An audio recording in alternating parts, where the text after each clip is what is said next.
All right, and welcome back to GameCon. It's me, Marco, again, And I'm Liam, as you know. and now we will be taking a look at the second year's games in UA. So follow along.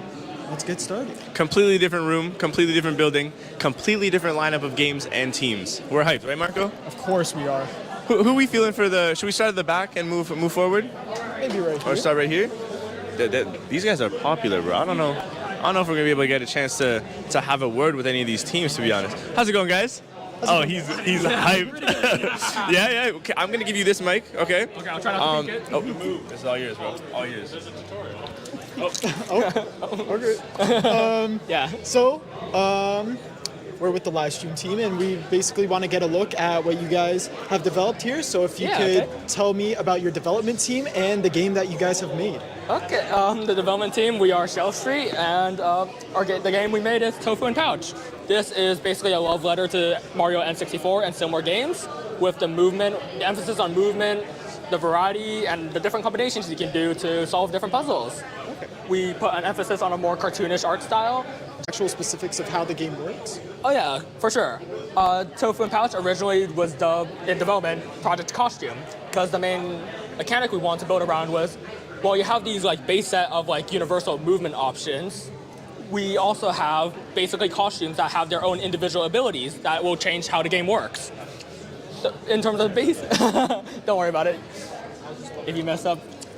Anyways, one of the most basic costume we have has a glide mechanic and also a ground pound. While our cowboy costume changes those two abilities out with a dynamite jump, similar to what viewers might be aware of Raze from Valorant, and a gun. Okay. Very different. I see you guys have a very unique mascot. Yeah. A little fox. Am I right on that? It's a red panda. Red panda? All right. Yeah. Was there any specific inspiration for that mascot or a reason why you chose that mascot specifically? That was the first idea we came up with, and we just ran with it. Okay, I rate it. It still looks very cool. Well, I gotta ask. Okay, I gotta Yeah. ask. This poster over here, right behind Leo. Can we get a little peek on that? I gotta say this is immaculate. Who was in charge of this poster? Art design over here? Yeah. Okay, Our so man over here. did this poster come before or after the game was created? Actually, it's after. After. Yeah. So would you say that this incorporates different aspects from your game? Would you be able to touch on, say maybe that the purse-looking thing, the black cat purse, and tell me a little bit about the significance that has in the game? Actually, we have to settle all the design for characters, the bosses, the environment. After I tested the game itself and see the environment of the game and come up with some new ideas. Right. In that case, I can start to draw the poster. Okay. Otherwise, the element might went wrong. Right. I like it. I think it turned out really good. I'm sure the rest of the team is very proud of your work. Now, one last thing for you guys. I don't know who wants to answer this one, but Tofu and Pouch, where did that name come from? Darts at a dartboard. Really? We just threw around names, and we're like, okay, we need a name ASAP. We cannot keep on calling this Project Costume. Right. We already had Project Scarf in first year. We cannot have another game named after our project. Right. So we just stuck with this for now, and we're like, okay, unless someone has a better idea, we're keeping this. No one had a better idea. There you go. You heard it here first, guys. Tofu and Pouch throwing darts at the dartboard. Thank you, guys. Your game looks immaculate. Good luck today. Thank you very much. Have a good one, guys. So there was Tofu and Pouch. First game of the floor, first game of the room. I say we skip one. We'll come back to these guys because they're looking a little bit popular. Look at this. Let's get a little angle on these guys.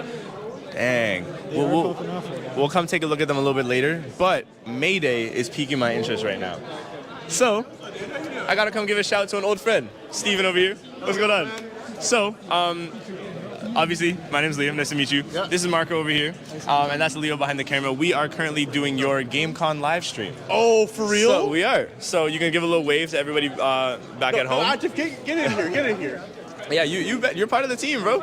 So I see Mayday on the screen. I'm gonna pretend I didn't see that. Can you tell me your team name and the name of your game, a little bit about it? I'm actually gonna hand this up to Atif. He's our project leader, and he knows more than I do about Okay, there we go. You want to text Ian and Rose? We are Monsters Pro Studios. My name is Atif. That's Steve. You already met Steve. And our game is Mayday. Check it out. Marco, do you want to get in there and play it while we have a little conversation? Yeah, you know, come here. We got a chair right here for you. You go ahead and sit down. So while he plays it, we can have a little conversation, you know, Alright. while he's just enjoying himself in the background. So Mayday. I'm going to make a guess just based strictly off of the name, and I'm pretending I'm not looking at it right now. Yeah, no, it's water-based game. Yes. Surrounding like helplessness. Is there a little bit of rescue going on? What's happening? Yeah, there's a little bit of rescue. I want to say helplessness too, because as you can see here, or maybe we're not looking at it, the player's job is to escape this tunnel. It's a maze. They need to figure out a way out without much context clues. Is he about to get torpedoed right now? Yeah, he just got torpedoed right there. Okay. And, don't worry, wait till he gets to the shark. He's gonna be mad. Okay. You can see at the top we have an oxygen meter. Okay. We actually bumped that up for GameCon just so nobody dies really easily. But when we release the game on itch, it's only going to be 300. Only 300 seconds? Yeah, only 300 seconds. Okay. And you're going to see pretty soon that he might need more. So the game is meant to make you mad. It's meant to make you frustrated. That's really the core experience we were going for. Okay. As you can see, he's not really having a great time right now. Nobody really likes losing at a game. What happened? That if you went to the tutorial would have showed you there's a bunch of hazards like anchors and avalanches. They're just gonna fall on you. Right now he's in a whirlpool, so he's moving slower than normal. He also doesn't know that he could jump, but I'm gonna let him figure that out. You could jump? He could jump to avoid stuff like that. Oh my goodness. Okay, well, we'll let Marco play for a little bit. I want to hear about you, and I want to hear about Steve. Okay. All right. So game aside, tell me about the back end, the development process, what it was like getting to this point. Did you have any inspirations going into creating Mayday? Were you like, hey, I saw this, I really want to make something like that? Or was this completely original off the dome? So what originally happened is last year, summer, we had a game pitch. We do it every year for the new game of next year. Okay. You want to tell them about what the game was? I would love to tell them about the game. You tell them about what the game was. So the core gameplay loop has stayed largely the same. It's more the theming has changed. Okay.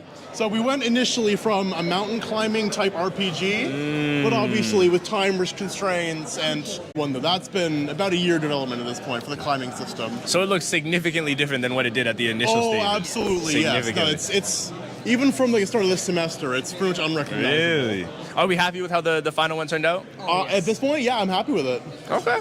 Good to hear, good to hear. Now, while you have the mic, let me ask you something. What was your role in the team?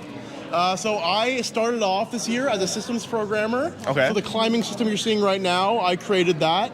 And then afterwards, I shifted to a graphics programming role. Really? So you can see the texture on the map.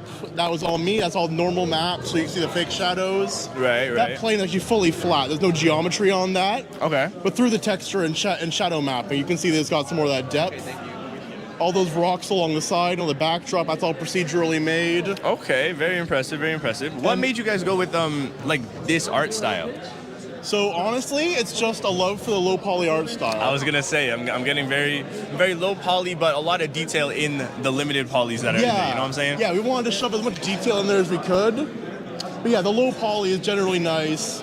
And with the post-processing, because there's a little bit of you can see sort of a watery flowy texture on the sides. There's a bit of a dither and quantized pass. I don't know if you can really tell. That helps to sell a sort of retro aesthetic. Okay, cool. Now, Steve, I'm going to have you pass it over to your project manager. Absolutely. Just for the final question. And you might be able to give some input on this as well. But you guys already know back home, I'd be asking this to everybody. We got to make sure. Development cycle, hardest obstacle. What was the biggest challenge throughout this whole development that you faced and you're like, oh my God, this is going to wipe our game off the roof? Like, what was the biggest obstacle that you faced during this whole development cycle? I got two answers. You want two or you want one? Give me two. All right. One of them was the art. It happened to us last year. Every single time we make a game, everything fully works functionally, everything back-end works. Okay. But everything is gray box. There's no assets. It does not look pleasing at all. For a first review, I don't even think we had any assets. It was more or less just primitives. Just gray box. Okay. It was horrible. It always delays us. We've tried different methods to try to, get the artists to work a little bit faster, help them out in ways, but we've always been behind on art. Right. And the second biggest obstacle, and I think it is the obstacle, because we lost our game about 3 times completely. The whole game. The whole game gone was GitHub. GitHub lost the game. Well, source control's been a nightmare. We had this one issue where we had a conflicting merge. It was one empty game object versus another empty game object. Steve was like, oh, we'll just remove mine. The whole game broke, it was gone. Oh my, Yeah, that luckily, sounds horrendous. one of our Ian, our AI programmer who works with the A-Star, and all the sharks, the torpedoes, he did that. He had the old build on his computer, so we didn't need to start from scratch. Perfect, sounds good. That do be the worst thing, you know? And for those of you at home who's not familiar with GitHub, just think about it as cloud storage for your projects, okay? Yep. And they put it up there, trusting Git that they would keep it safe, and sometimes it doesn't, you know what I'm saying? But thank you very much. The game looks immaculate. I hope you guys have a good time today. Absolutely. And we'll see you later. Absolutely. See you around, man. Thank you, Steven. Nice meeting you guys. Nice meeting you. Very much. Thank you. Very fun to play. I'm I'll glad to take hear that it. from you. Thank you very much. Had a good time. Thank you. I'm not gonna lie. That one looks sick. How did it feel to play?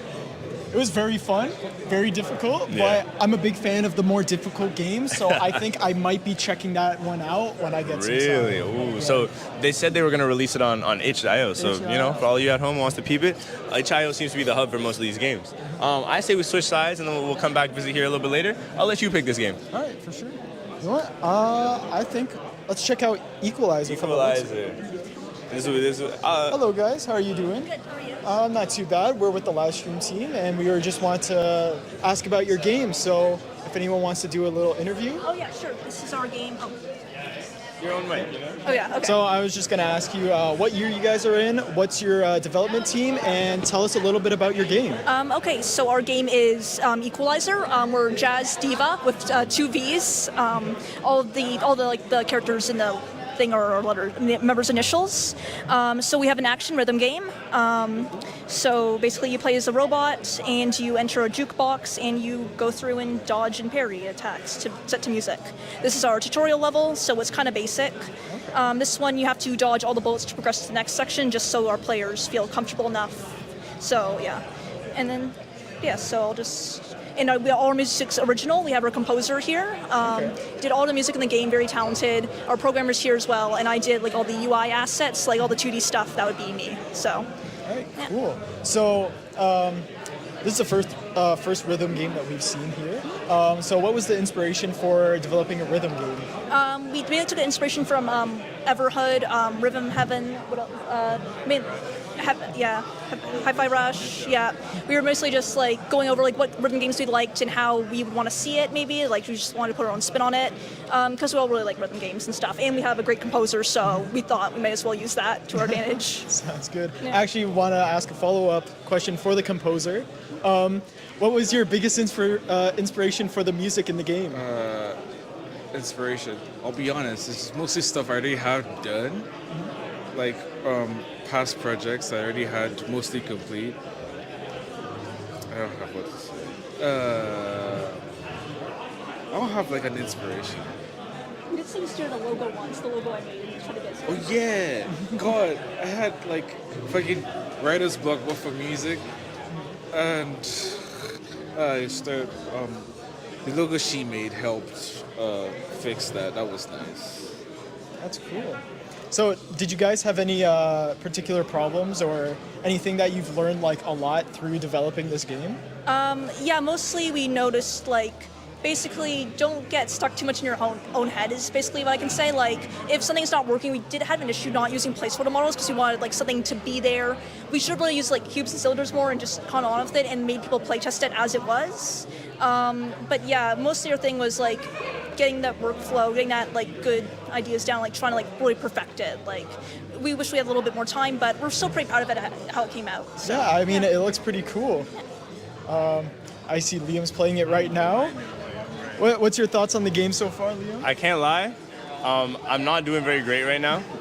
As you guys can see on the stream, I'm getting pummeled. But the way it feels really good, and I can hear the beats coming through. You said you were the music guy? Listen, I can feel it in my soul when I'm playing this game, bro. I don't even need to look at it to dodge because they sync up the attacks with the beats. Okay, so any of you back home, maybe Rock Band, maybe Hi-Fi Rush, depending where you got into the rhythm game space, you're gonna get the same vibes from this game. Are you guys putting it anywhere to share with the general public? yeah, we have our QR code right there. We have a website, and so that website has our link to our GameCon page and our itch.io. So There we go. We'll keep it there for just a second. And if you guys are interested, you said itch.io? Yep. Perfect. That seems to be the hub for all the games this year. So if you guys are interested in Equalizer, go check it out on itch.io. Thank you very much, guys. The game's 10 out of 10. Thank you guys very much. We really appreciate it. Have a good rest of your day. I can't lie. Again, the post-interview debrief felt sick to play. I had no idea how to attack, but I was too embarrassed to ask. So I just kept getting pummeled over and over again. But it was still a lot of fun. No, it looks very cool. I'm a big fan of rhythm games, so... You might be hopping on that. You might be hopping on that. Okay, which one next? Should we hop over here to Magus? Am I pronouncing that right? How's it going, sir? Okay. Yeah? I'm not even going to look at this game over screen. I'm going to come in completely blind. I want you to tell me, what is your studio name? And tell me a little bit about your game. Our studio name is Group Name Loading. Okay. And our game is called Magus. It is a wave-based survival game, kind of similar to like Call of Duty or Left 4 Dead 2, maybe. Ooh, okay. He has me hooked. Is it all right if... Yeah, go for it, 100%. So there is 4 different elements in the game: fire, water, lightning, and earth. Okay. They will be assigned to your weapon at random when you pick them up. The goal of the game is just to survive as long as you can, survive as many waves as you can. For killing goblins, you'll get points, and the points can be spent on perks or opening new doors up. And there is a viable ending somewhere hidden in the world. Ooh, okay. And at the very end of the game, you can submit your score to the leaderboard that will update with everybody else's scores, so you can compete. I like it. I'm watching Marco play right now, but I'm going to avert my attention to you for a second. And I just want you to tell me, Magus, very unusual name, at least to me. Where'd you guys come up with that? It's like the Latin word for magic, basically. Okay. So, and since you're playing as wizards, we figured that's probably a fairly decent title for our game. Fair. It seems fitting to me, to be honest. Where did the idea for wizards and goblins come from in the first place? Well, originally we wanted to make a Call of Duty zombie-style game. Right. But we didn't want to completely just be soldiers and zombies. So we're like, how about we try something a little different? So we'll do goblins and wizards as our like player base, and then eventually we would like to have like a necromancer boss and something like that to like really spice things up, but we ran out of time for that this year. It's okay, future roadmap, you know? Exactly. When we release it, people will test out the version now. It'll slowly be updated in the future, and we'll get it going. So I don't see the rest of these chairs filled. How many people are on this team? There is 7 of us. 7 of you, okay. Yeah. They're not here, so I can't ask them. But what was your role on the team? How'd you contribute to the development? I personally was doing a lot of the game design and programming. Okay. So a lot of particle effects you see with the weapons, those were all done by myself. Really? And the walls that you see that pop up when you're walking around, those the force fields were done by me as well. But one of my other group mates spent a lot of time and hard work on the elemental system to make that apply to enemies when you hit them. Okay. Yeah, I'm looking at it right now, and when Marco hits these goblins, they turn yellow. What's that mean? So I believe if he's using either lightning or fire weapon, they will turn yellow. Right. If it's the fire one, that means there's a damage over time effect on them. The lightning, I honestly can't remember exactly what that does, but I know the water weapon and the earth weapon both apply a slow effect to the enemies when you hit them, which gives you a little more time to create some space. Really? Okay, so there's some dynamic gameplay depending on the route that you choose to take.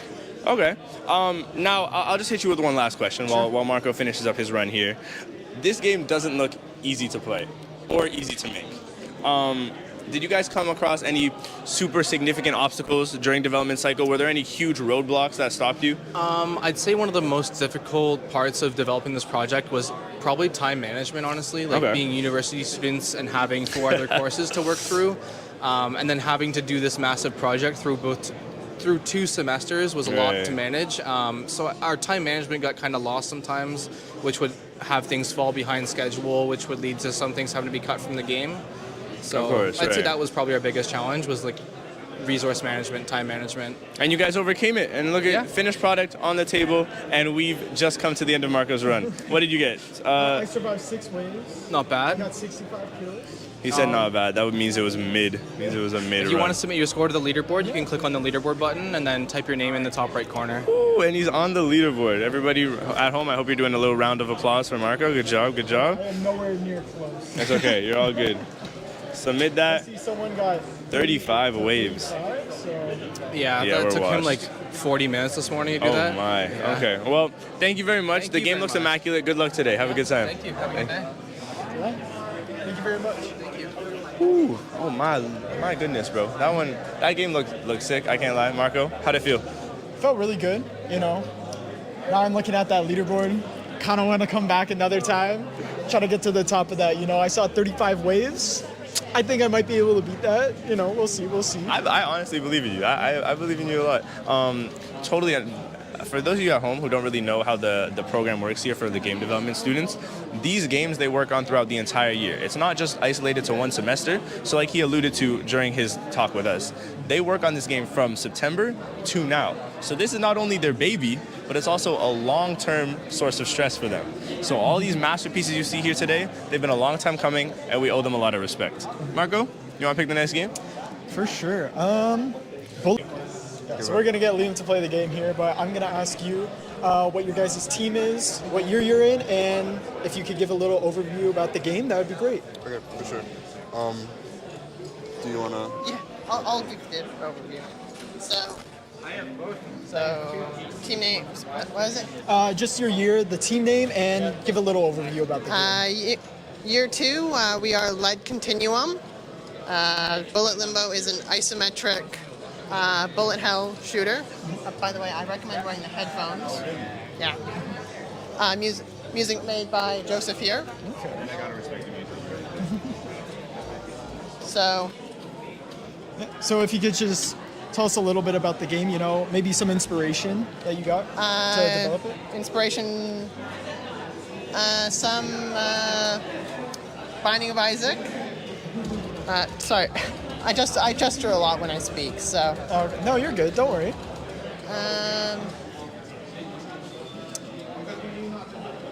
Other games that I can't think of right now. Okay, that's all right. Yeah, so I could see. It's an isometric game, you know, a little shooter. Yeah, that's pretty cool. some things are still missing. The lever doesn't move when you flick it. That's all right. But there is sound. Okay. Hence why I recommended the headphones. Yes. So if I could ask, you said you were the sound designer for the game. If I could ask you a question, what basically inspired the music for the game or the sound design? Personally, I took inspiration from games like Death's Door. It's less known, but it's pretty similar to our game with respect that it is an isometric, but it's not a shooter. It's more like a Hades type game. I also drew inspiration from Hades in terms of music. Okay. I really like the art style for the game.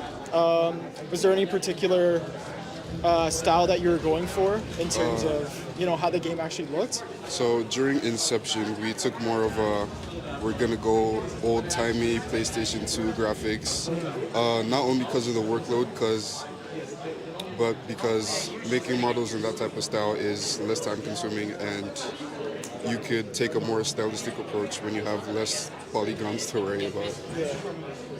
Yeah, no, I really like how the animation when you go into a different room and it's completely isolated. Yeah, our programmers worked really very cool. hard on that. Yeah. I also see that there's like a lot of bugs in the game. Were there any particular things that you wanted to make in the game or for the monsters? If you want to give it to me. Sorry. What was the question? So I like the monster designs in the game. Was there anything that you're specifically going for when designing those creatures? We're going for, like, you know, science fiction, fantasy sort of things. The idea is like it's sort of a realm between realms, so it's sort of a mishmash of other things. All right. And for our last question, I'm just going to ask you, when developing the game, I know you guys put a lot of time into it. This is a big project for you. What's the biggest thing that you learned from developing this game? Well, it's there. I seem to put the words. Use your time efficiently. All right. Thank you very much. Yeah. Thank you guys. All right, thank you very much. Joseph, you cooked on the music, bro. You cooked. I gotta say. I just beat the game too. W ending, the nice boss. Sick. Have a good day, guys. Good luck. There was going to be more levels. We just ran out of time to have them work properly. This is a perfect entry into the series, and then future updates, you know what I'm saying? You guys got them hooked. It's great. Thank you, guys. Sounds good. Thank you guys very much. Thanks for talking with us. You know, the stereotypical debrief afterwards. Marco? How'd you feel about that game? Game was fire. Game was fire, I can't lie. Joseph, like, I don't know if y'all heard, but they're like, bro, you better put the headphones on. I was like, okay, I'm gonna put the headphones on. Put them on. Joseph cooked. The background music, fire. The bullet noises, fire. The bosses, sick. And I beat the game because I'm him. Okay. There you go. So that might be a contender for favorite game of the day. Okay. So far. We'll have to see what's going on. You know what I'm saying? So we still got a few games here on the floor. We do. So I guess you can pick the next Should I one. pick the next one? Is this a game over here? Battle DF? It looks like it has to be. It looks like it. Let me. How's it going? Didn't have like any knockback from the animation, so it's basically just like a spam fest. Who can Spam spam the attack fest. faster Okay. before someone dies? Okay. So if Do one of y'all want to take Marco on? Why don't you two take each other on? Oh, should we have a little switch? Okay. How about this? I'm gonna give you this. And you're gonna do some commentary while I destroy Marco. All right. Let's see what happens. Oh, so yeah, so that's the keyboard. Make sure this Yeah. is out of your way. Make And this sure is both that's of where you you guys play actually. That's the split a little screen. bit, just so both of you can see the screen. okay. So you can either, if you want, you can both use that keyboard, or one of you can use this keyboard. So I'll press play for you guys if you want to start. You guys ready? Oh no, wait. You play on the laptop, so it's not too mushy. You can go on the laptop and you just gotta press the cursor on the play. Just use the cursor on the play. All right. Oh shoot! And your controls are right here. So I'm the guy in the black. yeah, let's see black versus white. Who wins? Wait, what? One of the hit points is not registered. One of the hit points. Oh man, like only one of you have only like 4 HP left. Well, look how the tables have turned. Someone was cocky in the beginning of the fight, I guess. Yo, Let's go. damn. One of the hit points are not Yo, he went to registered. -5 actually. That's even worse than death. You destroyed me. Okay, no, honestly, valid play. Good game, sir. Good game, sir. So now it's about you, okay? Battle of Eras. So from the quick gameplay that we had, I saw that it was gladiator themed. You know, gave me some. Well, we had other characters. Made so many sounds and voice effects. He did all the motion capture. I did sound design. So yeah. I think it turned out pretty good. And listen, there's always future updates that you can be added. True. All that kind of stuff. But I want to know about you guys and building this game. Okay. Oh, so when we first started it. Did it look like this? Was it No. Battle of the Eras, Vikings in a Coliseum from the start? Or?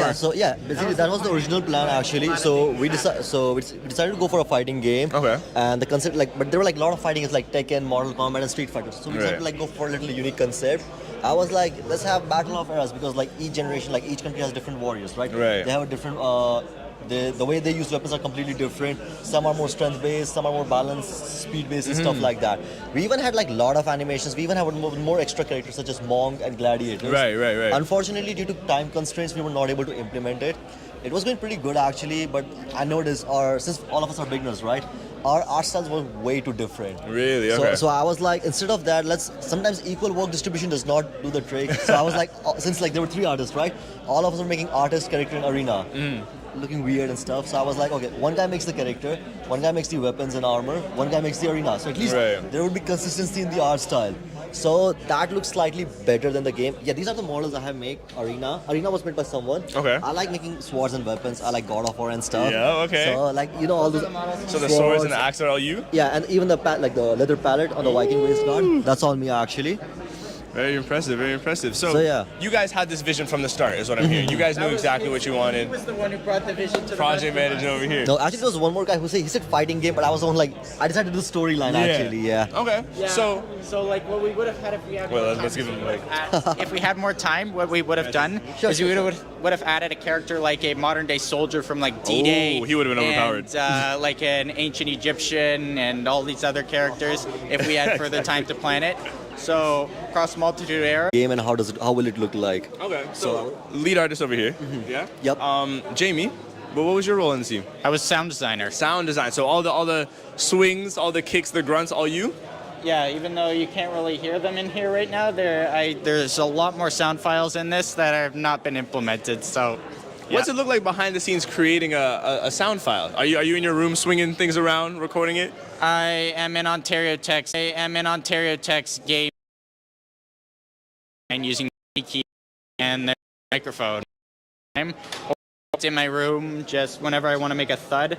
I'll just put my microphone very close to my hand when I bang the table, and then I would edit and the pitch and everything on Audacity. So, behind the scenes for all of you on sound design. Now, either one of you can answer this, but just as a final, when we were bringing Battle of Eras to life, it couldn't have been a smooth process. It couldn't have been free gliding all the way through. Tell me about your biggest obstacle, your biggest roadblock during development. Sure. One of the thing was like I said, we have to revamp our whole art system, art design. So it was like that was one of the huge milestones. And sometimes the communication was not that good actually. Okay. Until this one point, I even forgot we had one more group member. I mean, so yeah, I would say like if I was like slightly more strict on the timelines and stuff, I was satisfied with my artwork, but that should not be the goal because we work in a team, right? We should like support each other and idea and like any help or like framework and stuff like that. I could have helped in a way. You gotta get into the motion capture. You gotta get into motion. So like motion capture of martial arts. So I decided to learn any weapon martial arts. What are the moves I can use from basic moves to implement them on the weapons as well? So there was this one of the animations we had like a dagger reverse. So it's like in boxing you just go jab, right? But similarly, if you just do this, like you have a dagger in a reverse grip, and it's like slit the throat and stuff like that. Okay. So that's what I was creative with. So these Vikings, are they you? Did you have the mocap suit on and all that movement all done by you? Yeah, they even have like the kick animations. Yeah, that's me. Really? I guess 4 months of Muay Thai did paid off. No, I think it looked really good. That's our first motion capture game that we've seen today. So that's really interesting. Thank you guys. Your game looks great. Good luck today. Thank you. Here's the order. Thank you very much. This is yours. Have a good day, guys. Have a good one. Okay, well, how'd you feel? Because we both played that one. That's we both first. played it. I kicked your butt, by the way. Bro, I didn't get a single hit off. Not a single one. He was at full health. I went down to -5. Embarrassing, I know. But it's okay. It's fine. I'll get him in the next one. I like that game. That was pretty cool. Did you see the assets? I was gonna say. The assets looked fire. They had them incredible. on display, spinning around, all fancy. It looked crazy. I don't really know a lot about the background of game development. Back end stuff, what's going on. So it's cool to hear how he's making his sound files. He's like hitting the little tables, record all the Foley that. sounds. Like, and I stuff think that's like fire. that in the motion capture. Sick. That's a really cool. Sick. I really like that one. But yeah, so I gave that one good ratings, as I do with all these ones. But I think it's time to move on. Next game? I think so. Should we peep this one over here? Sure. Let's check it out. Hello, hello. How's it going, guys? Good, how are you? We are here with your GameCon live stream.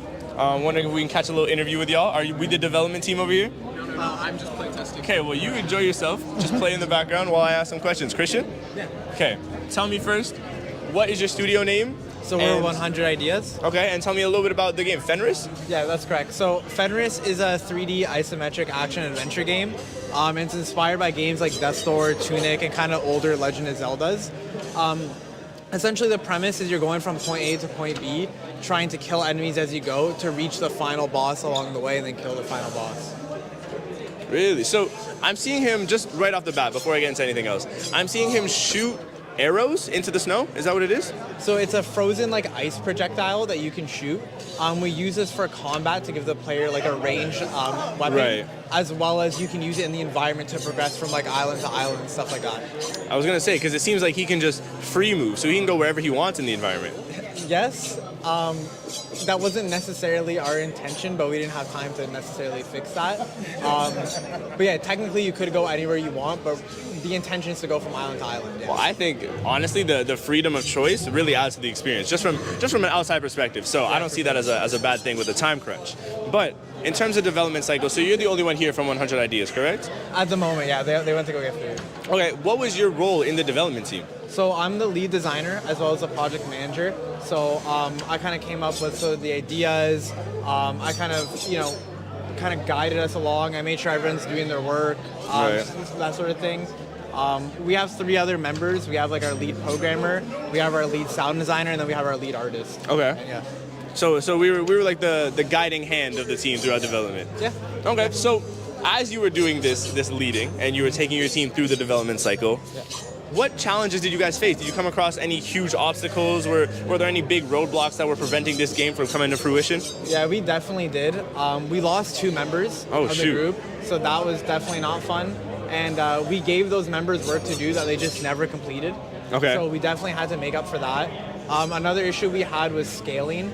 Originally, the game was completely different. It was supposed to revolve around the 5 stages of grief, and each world was like a stage of grief. So this was supposed to be the denial stage of grief. That's why it's like ice. Right. You feel like alone, numb, and there were supposed to be like 5 worlds. Unfortunately, we only ended up getting this world into the game. So we had to scale back.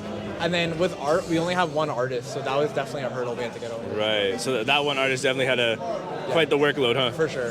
Well, I think it turned out really good. Even without the other 5 worlds, I'm liking how this one's looking. Are we planning on bringing the full vision with all the 5 stages into life, or are we leaving this as is? Possibly. It depends with time with, the game we have to make for next year, but ideally we would want to do that, yeah. Right. Okay. Well, if the general public, anyone watching at home, is interested in playing your game, can they find it anywhere? Is it hosted on maybe itch.io? Yeah, we have an itch page for it. So if you go on the GameCon website, you can find our Team 100 Ideas there under second year, and it's able to download there. Perfect. Thank you very much, guys. No worries. Thank you.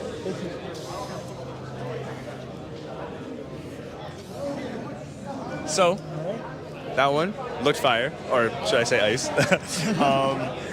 And if you guys want to play it at home, I forgot to mention, so I'm glad that he did it. Christian mentioned the GamesCon website. So if any of you are interested for any of these games, usually they'll have them hosted on the GamesCon website. So go peep, you'll see all the teams, all the games up there. You can check them out. You can download them for yourself. Marco, just from watching it, how'd you feel? I mean, I thought it was really cool.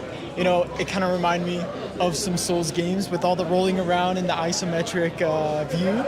And I don't know, it looked like a fun time, you know? He said it was inspired by Legend of Zelda and those types of games, which I have a lot of fun playing, so might have to check that one out. Unfortunately, we didn't get to play. I know, but it's okay.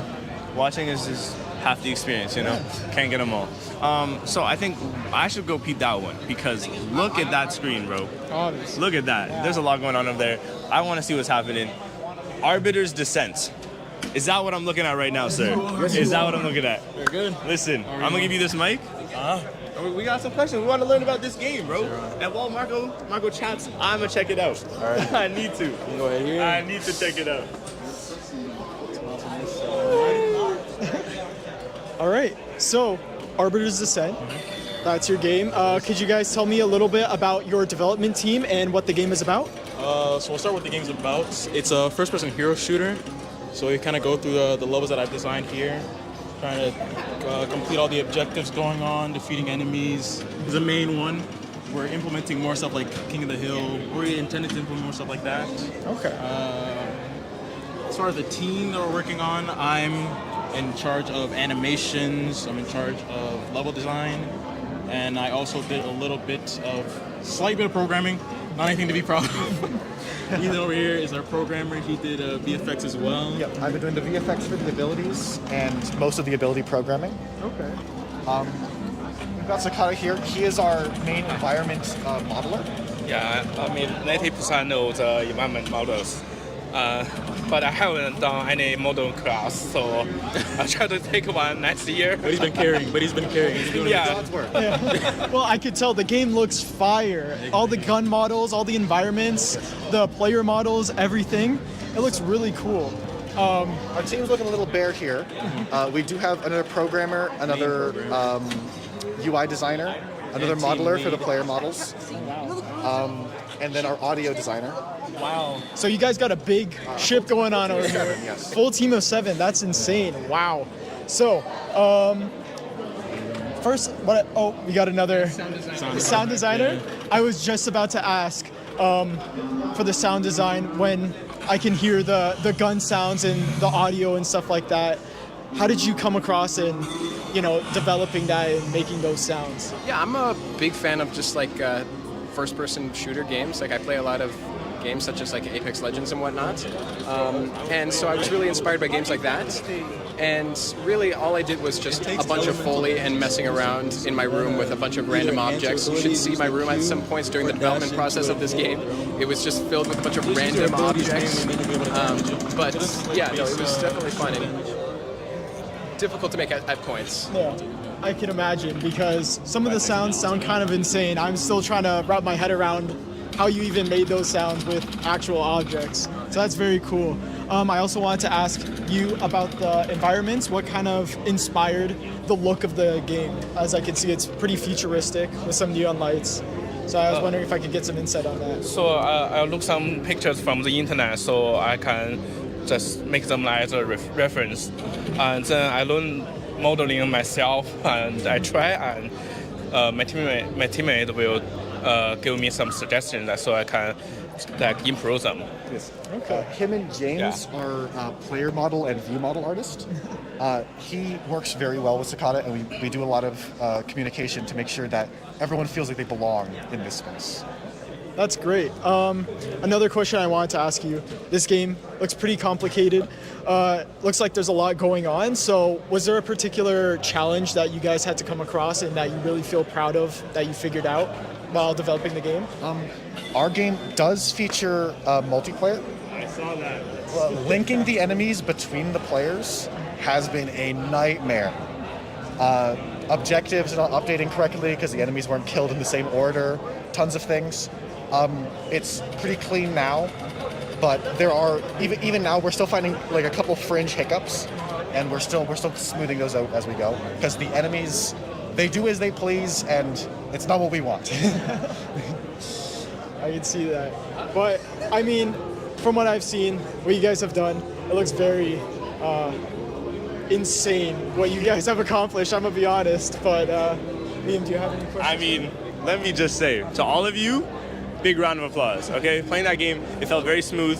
I saw the multiplayer features, the create lobby, join lobby, looked very professional, very smooth. And honestly, I was just rocking with the vibe of the game in general, okay? It felt like fun to play.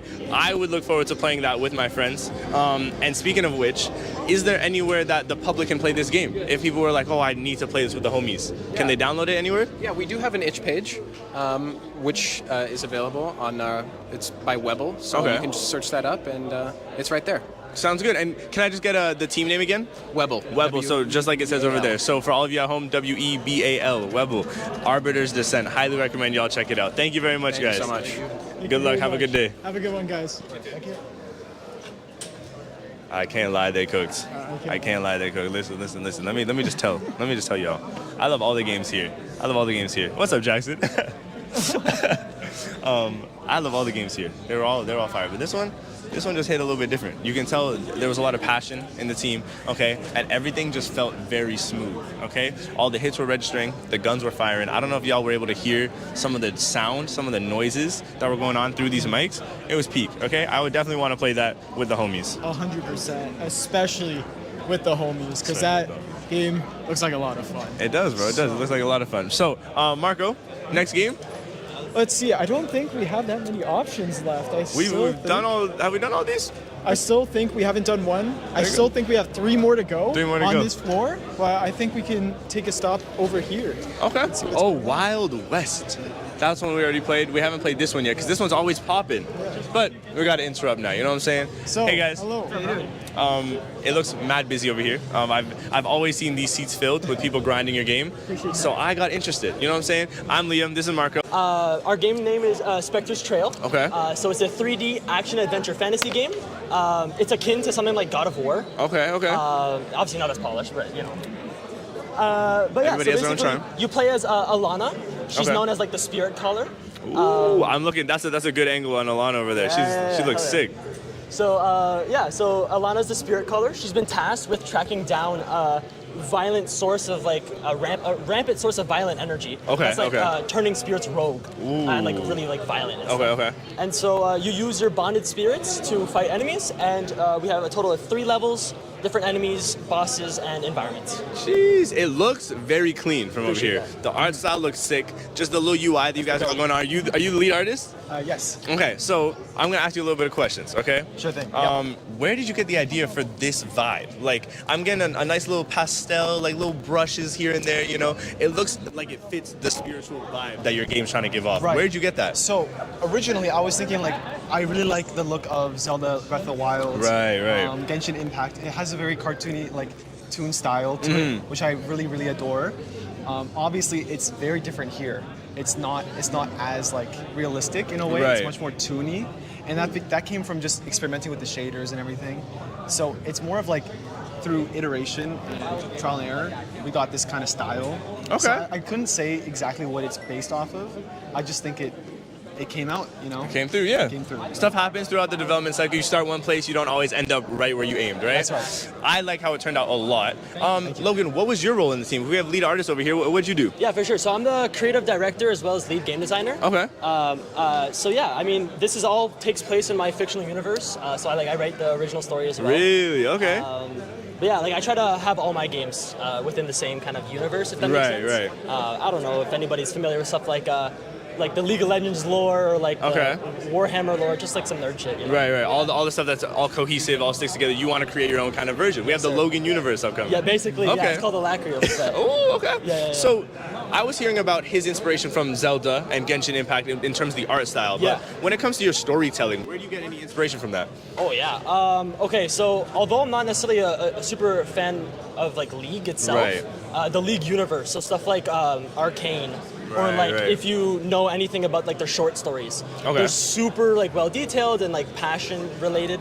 So that's where I get most of my inspiration from for writing. Okay, for sure. So do you take their subject matter or just how they present it to the world? How they present it. How they present it. How they present it. If we're talking subject matter, we're talking more Warhammer because they have a whole universe that takes place in the Milky Way. Yeah. You got different planets with different races and stuff, and that's kind of where I get my planetary like race stuff. Okay. Yeah. So last thing I'm gonna ask, and I'll let you guys get back to this. It doesn't look like an easy task. Okay, this thing looks like a madness. So I know development process wasn't easy, wasn't smooth. Tell me about your biggest obstacle you faced. Like, what was a huge roadblock that hit you on the way through? For sure. Mind if I? Yeah, go ahead. Yeah. So basically, first things first, the game actually had a much bigger scope initially. Okay. It's our first time all working together as a team. Okay. So when it came to like project management and like I guess communication, there were lots of issues there. Right. It was actually supposed to be a co-op game at first. Okay. Which is super funny, but you know, we kind of did what we could, and we're really happy with how it turned out. But yeah, like we learned a lot, and hopefully we'll just do better next year. Right. Well, you said first year working together. This is a huge task. So to get the chemistry flowing and get the task done at the same time, huge roadblock. Are we planning on sticking together next year? Yes, sir. There we go. So see, next year co-op's getting implemented. Some stuff like that's gonna happen. Yeah. I've heard from other teams how big of a task that is. So I don't even blame you. I think the it looks fire. It looks fire. It looks sick. You might have got a little better look than I have. I got a little peek at it. You know, there was some platforming, there was some action, a lot of cool abilities from what I saw. Like there was some lightning abilities. You had like little spirit animals following you and doing attacks for you. It looks fire. And now that there's actually lore to the story and like there's a story behind it. Guy got his own universe going on. What the heck? Might have to take a peek. I'm hoping that's on H. I forgot to ask him, but I'm just assuming. Listen, go peep the GamesCon website. You guys can find all this stuff over there. I think we got 2 more games left. I think we have 3 actually. Oh, so I didn't even see them. 3 more games. That's my bad. Which one do you want to hit first? I guess we could go in order here. Go in order? Okay. Let's slide over here then. That's Halo dude? That was Halo dude.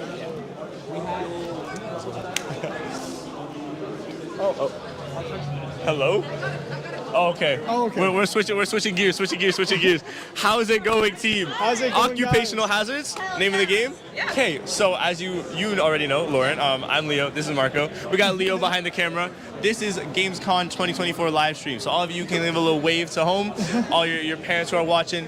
First off, first things first. Tell me about you as a team, who are you, your studio, and tell me about the game, Occupational Hazards. So we are Chaos Theory. We're second years, and this is our single-player, first-person horror game, Occupational Hazards, where you play as a low-level employee of Stellar United Systems, also known as SUS, and you are tasked with going to one of their space stations that has been ravaged by a monster, getting the ship back online, and restoring power. And then what they don't tell you is that when you get there, the monster is actually still on the ship. And so since you're already there, you might as well take care of it for him and eject him off the ship if you can survive till the end. There are also some tasks to do in the rooms that if you do choose to do those tasks, you'll get a little bit extra money at the end of the round for some upgrades. And yeah, so it's kind of a Prey meets Lethal Company meets Viscera cleanup detail. All right, that sounds sick. I'm looking at the game, the atmosphere, pretty spooky. Was there any inspiration behind like, you know, the way you wanted the player to feel while playing the game, or any intention behind that? For sure. Just major fear. Yeah. Anything else from you? I don't think so. Another question I have for you guys is for the setting. obviously it being in space. Yep. Was there a particular reason why you wanted it to be in space, or was there anything behind that decision? Because space is cool. I can agree. Space is cool. Is this muted, by the way? Is it muted? I don't think so. We good? Hello? Check. Okay, sorry. I saw the flashing and got concerned. Okay, cool. I honestly think we just, in the beginning, we were just like, let's do it in space. And then we kind of just went from there. Yeah, absolutely. Ironically, we actually filmed and submitted our pitch for this game back in October, right before Lethal Company came out. Wow. And quite a few of the comments are, is this Lethal Company? And it's very, very funny. So we just want to make sure that it's known that we actually came up with it first. Or maybe not, but yeah. Now, I have a question, Marco. Sorry to take the mic from you. Just watching the game being played right now. Yeah. I haven't seen any of the monsters just yet. Yeah. But I'm sure your team is familiar with games such like Alien Isolation, that kind of stuff. Oh, yeah. Where the enemy of the game has its own brain, right? It's acting in the background. How have you guys approached the scary monster in this game? Is it set pieces? It comes up every once in a while? Is it always roaming? How are we looking? I'll let you guys into that. So basically, it's always roaming. Okay. But then sometimes, if you you just don't see it for too long, we just kind of force them to show up. To show up, Yeah. add that jump scare factor in the back. Exactly. Yeah. Okay. What's the monster look like? Does it look like any of these thingies? So these are two of them. Oh, there's multiple. We have 3 different ones. Every time you launch the game, it could be any one of the 3. Really? Yes. So this guy is like a little alligator, and he has these stickers are actually to scale, so that he is a little bit small on the table, but he's big in game. This is a fan favorite, funny guy. He is our tall, lanky monster. And all 3 of them act just a little bit differently. Okay. We also have one monster that is not 3D printed here, and if you crouch in game and he can't hear you, he cannot find you. Right. This guy, funny guy, he's very silent as he runs, and then the crocodile is just large, in charge, and terrifying. So they all have their own abilities. I'm getting the Lethal Company vibes. And Yeah, a little bit of a different AI approach, and then sure, I didn't realize you had it. Sorry about that. But yeah, a little bit of a different AI approach and different effects on the monsters themselves as well, and very important sound effects as well. Sound effects. Yeah. I haven't got to hear it, but I'm sure they're amazing. Yeah. I guess last question for the team. Sure. I don't know who wants to answer this, but this looks incredibly difficult. This looks like it was a lot of moving parts coming together, and it could not have been a smooth process. So let me know biggest obstacle, biggest roadblock you guys faced throughout the development cycle. Like what hindered your progress for a little bit? Is being a student an answer? Very much an answer. Having to juggle a million things at once. I think definitely also just being a 4-member team was very difficult. For a game on this scale, it's just Well, what's the average team size for something like this? I would say like 5 to 7. 5 to 7. Yeah. So in second year, it's 5 to 7 normally, but we have been a team of 4 since first year. Or first year we had a team of 5, but ever since then we've been a team of 4. Right. And yeah, I think the biggest thing is just that we're all juggling not only making the game, but also school, work, extracurriculars, things like that, friends, etc. And kind of just the fact that if any of us can't get something done, there's no 5th person to kind of to take that pressure off, unfortunately. But for all the obstacles and roadblocks we've had, very happy with my team, incredible people, and I really enjoy the product that we've brought. I think it's clear to say you guys pushed through and delivered a masterpiece. I'm really excited to play this. Can anybody at home access this anywhere? Is it on? Absolutely, 100%. So these QR codes here, I don't know if they can scan it off the screen, but you can absolutely try. They take you directly to our itch page. Otherwise, it is chaostheory.itch. chaostheorydev.itch.io/Occupational Hazards. Also, if you happen to just search up Chaos Theory itch, it's the first thing that comes up. Chaos Theory itch. Same if you just search occupational hazards on itch, it also there comes we go. up. Okay, so all scared, bro. Those monsters, those models, those 3D printed models. I know. Look kind of scary, look kind of spooky, but might have to take a peek. Might have to take a peek. Honestly, it just looks like a very polished game, okay? We're starting to see a lot more. I don't know if it was just the way that we hit it, but as we go, not only have they all been different, I haven't seen a single copy game. Yeah. But it seems like we're getting more and more complex, more working parts.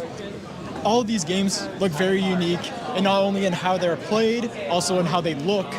But yeah, everything it's kind of overwhelming with how much stuff is going on, how many different games there are. It's like, if we were to choose which one is our favorite, it's getting a bit tougher now that we've got a bigger sample size. I know. I don't know if I'll be able to do it, to be honest, but it's okay. We got 2 more games in this category, the second years, and then we'll be able to move on. So, do you want to eeny, meeny, miny, mo, or just do this one in front of us? I guess we could just do this one in front of us. Okay, sounds good. Hello, everybody. How's it going? Are we the development team behind this game? Yes. Let me get our actual programmer first. He's getting the programmer. Well, while you guys are getting the programmer, do you want to tell me a little bit about you guys as a development, Clown Corp, I see, and what game I'm looking at today? So this is Will and Small. This is a game where you're a tiny little rabbit going around getting little trinkets that a witch Baba Yaga is tasking you to get. Okay. And as you're going through this, you're going to have some fancy movement systems with swinging, grappling, allowing for double jumping as well. And I think it looks cool. Marco, do you want to hop in? I would love if I could hop in. I can take this. Play a little bit. We don't want to kick you off your computer. We Yeah. can use that other one if you want. There you go. Hello, sir. Are we lead programmer?